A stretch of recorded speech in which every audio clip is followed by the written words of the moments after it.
കനത്ത മഴയിൽ ജലനിരപ്പ് ഉയർന്നതിനാൽ പാലക്കാട് മലമ്പുഴ ഡാമും വയനാട് ബാണാസുര സാഗർ ഡാമും തുറന്നു. മലമ്പുഴ ഡാമിന്റെ 4 ഷട്ടറുകളും ബാണാസുര സാഗർ അണക്കെട്ടിന്റെ 1 ഷട്ടറുമാണ് തുറന്നത്. നദീതീരങ്ങളിലുള്ളവർക്ക് ജാഗ്രതാ നിർദ്ദേശം നൽകിയിട്ടുണ്ട്.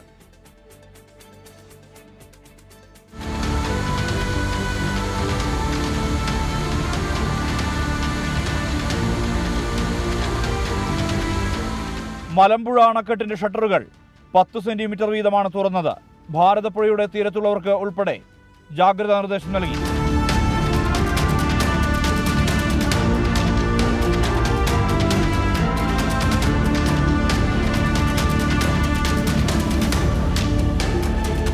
ബാണാസുര സാഗർ ഡാമിന്റെ 1 സ്പിൽവേ ഷട്ടർ ഉയർത്തി. സെക്കൻഡിൽ 50 ക്യൂബിക് മീറ്റർ വരെ ജലമാണ് പുറത്തേക്ക് ഒഴുക്കുന്നത്.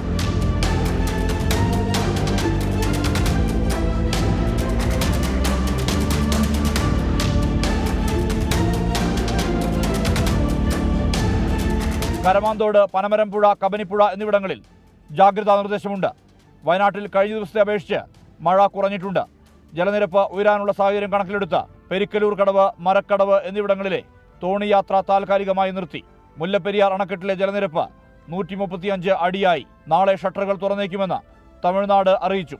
തമിഴ്നാട് വാൽപ്പാറയിലെ ഷോളയാർ ഡാം തുറന്നതിനെ തുടർന്ന് അതിരപ്പള്ളി മേഖലയിലേക്ക് അധിക ജലം ഒഴുകിയെത്തുന്ന സാഹചര്യവുമുണ്ട്. സംസ്ഥാനത്ത് വിവിധ അണക്കെട്ടുകൾ തുറന്ന സാഹചര്യത്തിൽ ജാഗ്രതാ നിർദ്ദേശം നൽകിയിട്ടുണ്ട്.